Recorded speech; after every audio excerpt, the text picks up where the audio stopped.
Hello everyone, my name is Halima LaPlante and I am your wild wolf mama.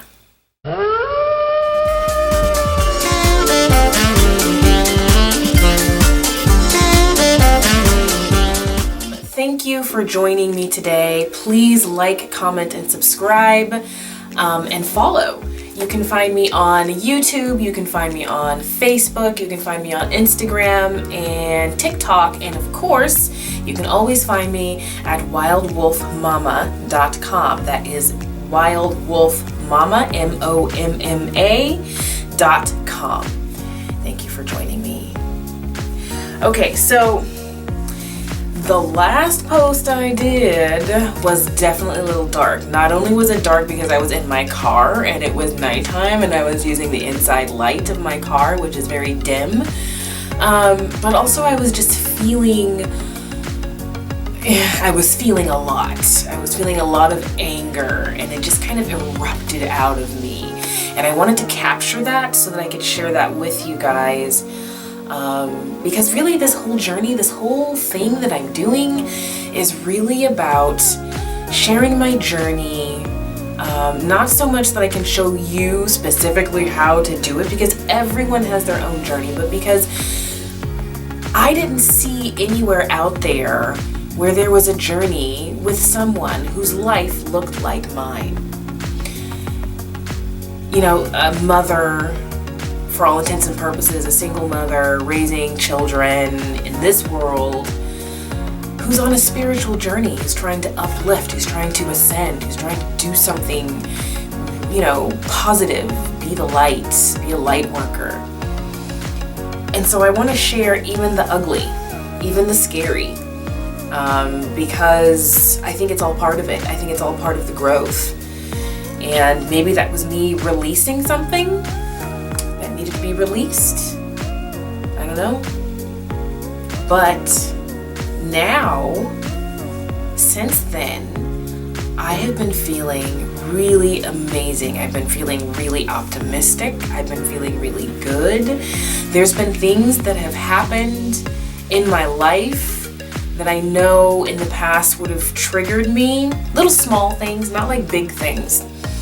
And it's been interesting just to kind of watch what's happening inside of me, because it's almost like I've created space.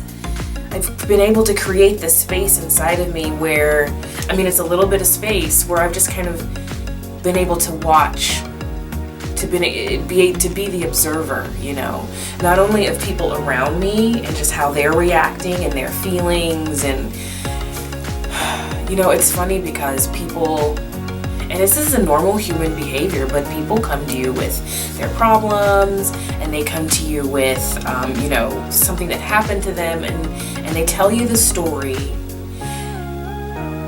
and they want you to react a certain way. They want you, it's almost like they want you to validate them.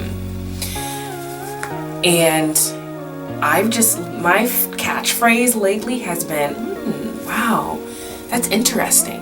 That's interesting. Like, it's non-committal, right? Like, I'm not really committing to agreeing with them, because a lot of times I'm starting to see, you know, different perspectives than what I've been able to see in the past. I've come to a place where I've been able to see, I mean, I've always kind of question, like, why does this person think like that? Why is this person making that choice? Like, I don't get it. And it was always from a place of just kind of judging them, right? Like, oh, that's the wrong choice. Like, you shouldn't have been doing that. But now it's kind of like, well, you know, I can kind of understand why they would think that. Like, these people, oftentimes, they don't mean any malice intent. You know, they're actually trying to do something that they feel is beneficial. They're trying to do something that's good. They feel. And it's coming off as something different to somebody else. And so I'm able to see these two different perspectives and just all kinds of perspectives. And I think I've gotten into a bit of trouble here and there. And so really what I need to learn is just kind of keep all of that to myself and just keep shut unless somebody invites me to talk about it, to talk about how my perspective on the situation and what I see, then I think it would be appropriate for me to talk about these things. So that's something I need to work on. But the observer, just observing them and observing myself too. And it's interesting because right now in human design goes through different gates and lines, much like astrology goes through different houses. And so right now we're in gate 25, which is the gate of innocence. It's in the G center. And it's interesting because when you think about innocence as a child, when I was a child, when I think of the innocence that I was, exhibiting, it's like I didn't really make judgment on things. I just saw them. I saw them for what they were, just kind of face value. And there was no judgment attached to it. There was no anything really attached to it. It was just, oh, okay, that's happening. That's a thing that happens. Whatever. And it's almost like I'm kind of slowly returning back to that. And it's creating an openness, like a freedom that's inside of me, right? Because it's less stress. Like I don't have to place importance on that. I don't have to make it mine. I don't have to own it. Even the feelings that I'm experiencing, I can experience them. I'm starting to be able to experience them and just, I don't know, let them flow right out of me. I mean, I know I've said this time and time again, but when you get to a next level, and when you get to a next level, and when you get to a next level, it's like you realize there's so much further that you can go with it. There's so much further. And I don't know how this is going to work. And it's interesting also about this gate, as I was reading about it in my Gene Keys book, and it talks about Jesus and how he came into enlightenment through this gate, and how through this gate, the gift that you can give is when you lean into your trauma and your wounds. It talks about the conditioning we all have to be afraid of our trauma, to be afraid of our wounds, to be afraid of being afraid. And the lengths that we go to try to not experience that. When in fact, self-realization comes through facing your fears and being okay with it and sitting with that. Facing your trauma, facing your wounds and being okay with that. And working through it. And eventually what happens is you create this space, this sense of freedom it talks about. And it talks about how once you've created that space, then what starts to happen is you start to be able to heal other people and other people's trauma and hold that in you. And it's kind of like the story of Jesus in the crucifixion. He did that for all of us. And a lot of people, Buddha, he went out to study why there's all this suffering in the world. And really, that is such an excellent question. Why is there all this suffering in the world? And it's been a question that has definitely been on my mind and plagued me for a number of years. But the personal pain is where it starts. So this gate 25 is really interesting. Another fear that has been coming up is that's my shower. Another fear that has been coming up has to do with finances. My world is very uncertain right now. My husband is in bad health. We don't know what's going on with him. But we're also on the verge of divorce and separating. And so that creates a lot of worry within me. Usually, I could really, there's been times when I've stressed so much about this that, it's literally created pain and tension in my shoulders, which also has to do with gate 25, the shadow side. Tension, constriction, holding yourself in and holding yourself back, fear. A lot of these shadow frequencies are fear frequencies. But so anyway, the hard part for me, the challenging part for me when it comes to finances is trusting that life is going to bring me exactly what I need. That's been the hard part.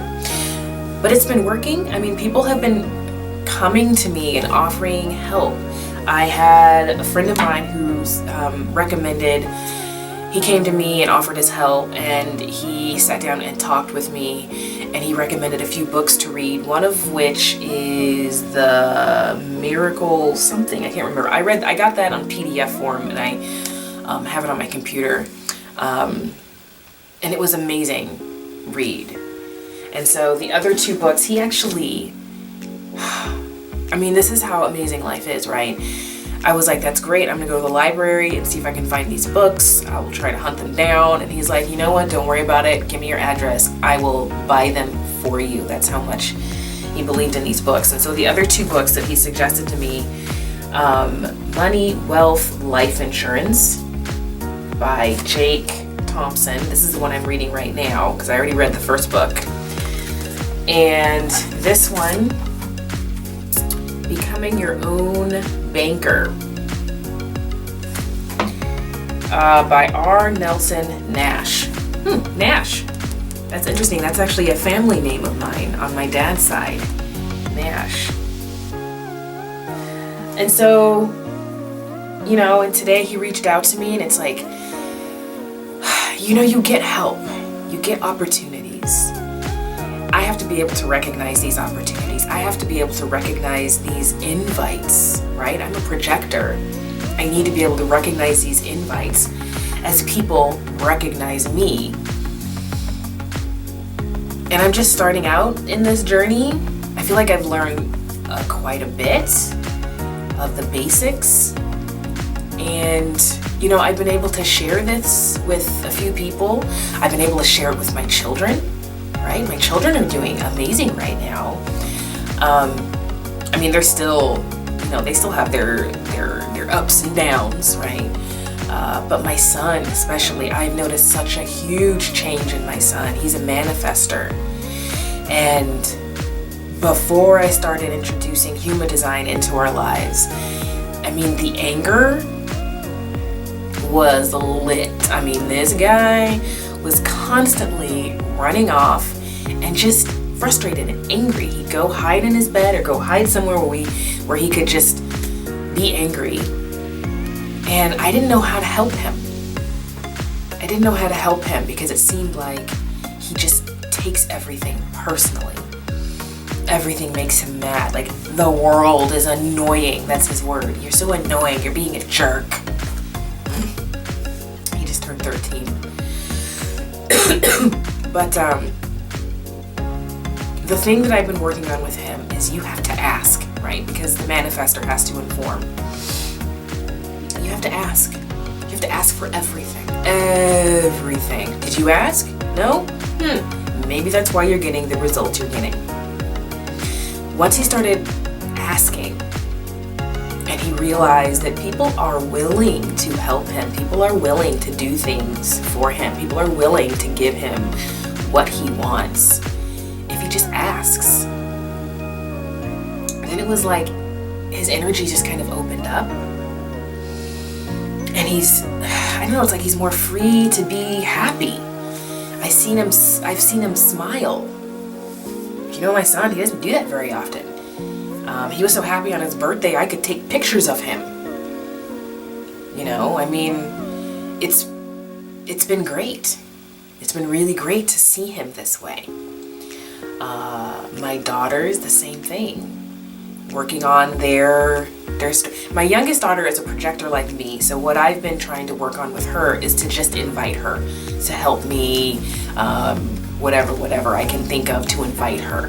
With my daughter, my middle child, it's been asking her yes or no questions, right, so that she can respond. And it's a little mini experiment in and of itself, right? They say that projectors learn about themselves through other people, and that we projectors can't come into our right selves until we're surrounded by people who are in their right self. And so it's our jobs to help people get into their right selves. I think that's why I've been so interested in starting a business in human design coaching.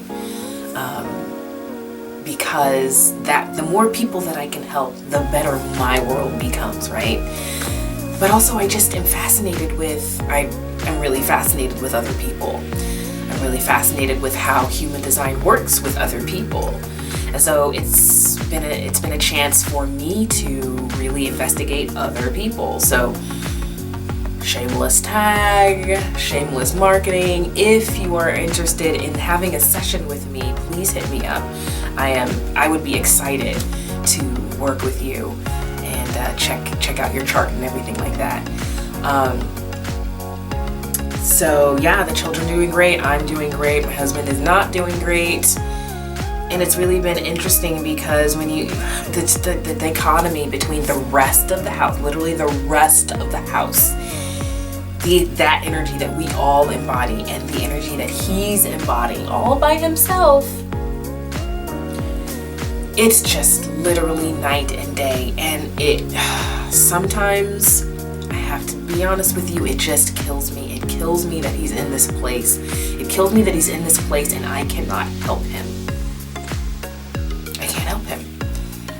Like, he literally uninvited me from his life. And so just watching him sit there with just the bitterness, the passive aggressiveness, he's suffering physically. Like he looks really bad. I know that probably the best thing for him is to get away from us. Our energies are not in sync anymore. I'm not sure they ever were. I don't know if his problems will be completely solved by doing that, but at least there's a chance that he could have the space to start to heal inside and out. And it'll also give us the space to be able to move forward and grow ourselves, right? You know, I need to figure out this finances thing. By hook or by crook, I'm gonna figure it out. A couple of things that I have in mind in order to create income are the human design sessions. But also lots of people have told me that I should get into voiceover work. So I've been slowly working on that. I just finished, almost, I'm hoping to finish it today, a little very janky portable voiceover booth so that I can start, doing samples and start putting myself out there for voiceovers. And so those are the two things I have right now in terms of finances. I also am still holding on to the idea of the artist community. And a couple of weekends ago, I actually wrote out a vision statement. Just put it all on paper, very basic, just kind of bare bones vision of what I want this community to look like. And it felt really good. It was like 6 pages of what I have been thinking about in my head for like 13 years. And I was surprised that it was only 6 pages. Well, one of the things that people say to me that I hear a lot is that I need to get out of my head and just put it on paper. For 13 years, I've been in my head. Maybe I'll write down certain things here and there, but nothing concrete. Now I have it on paper. And I have a way that if I get more ideas or if I want to flesh something out more, I can just go into the computer and write it out. I think that's good. It's a step forward. I need to do that with goal setting for my finances and my business. Get it on paper. Get out of my head. We all have lessons. We all have things we need to learn.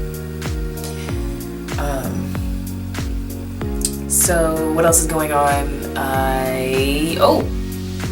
I have been planting my garden, putting seeds out, right? Kind of like I am in life, putting seeds in the ground and watering them and nurturing them so they'll grow and, you know, give me life, give me sustenance, help feed my family. And I've been doing it interesting because my mom has been doing biodynamic gardening for a number of years. And so this year I thought I would try that. And what's nice about it is it breaks things up into smaller bits. Instead of me doing everything all at once, you know, I go through stages, right? There's a stage where you do leaves, like leaves, oh my God, leaves. So you plant leaves, or you harvest leaves, or you weed. I don't really know how that works. I'm just getting into this. But there's leaves, there's flowers, there's fruit, there's roots. I think there's 4 different things. And so there's these different time periods throughout the month, maybe, where you have the opportunity to, you know, plant these or do these actions or whatever.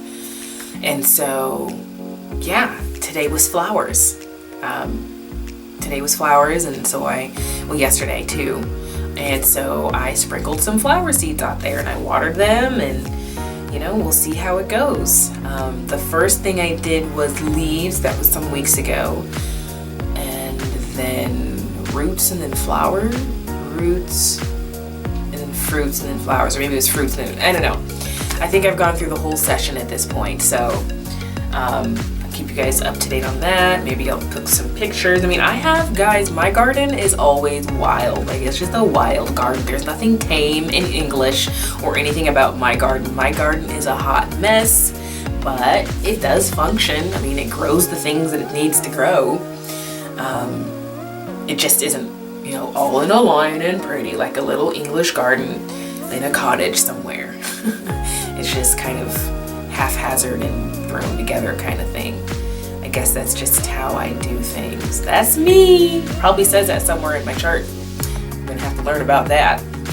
Anyway, I think I've hit all the points I wanted to hit. Thank you for joining me on this journey, and I hope to see you again next time. Love you guys. So, thank you for joining me on the latest journey. I really appreciate you. If you have an interest in inviting me to do a session with you, I highly recommend you go to my Facebook page, Wild Wolf Mama, MOMMA, and message me. Invite me to do a session with you. It's 30 minutes.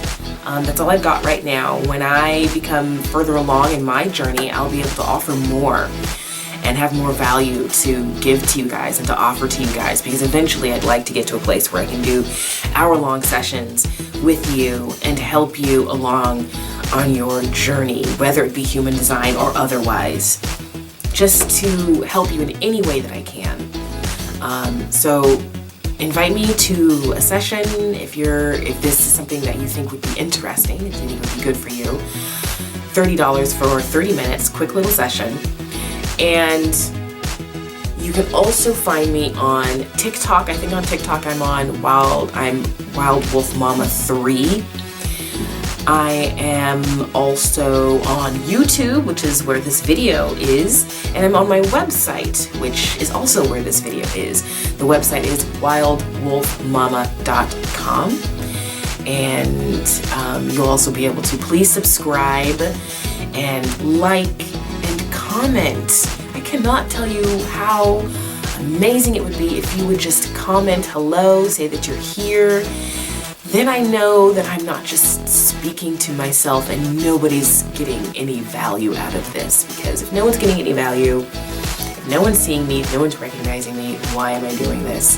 I might as well just stop. So I need the back and forth. I really want it.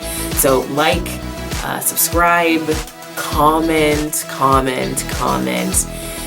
And if, I think that's it. I'll talk to you guys later. Love you guys. Bye.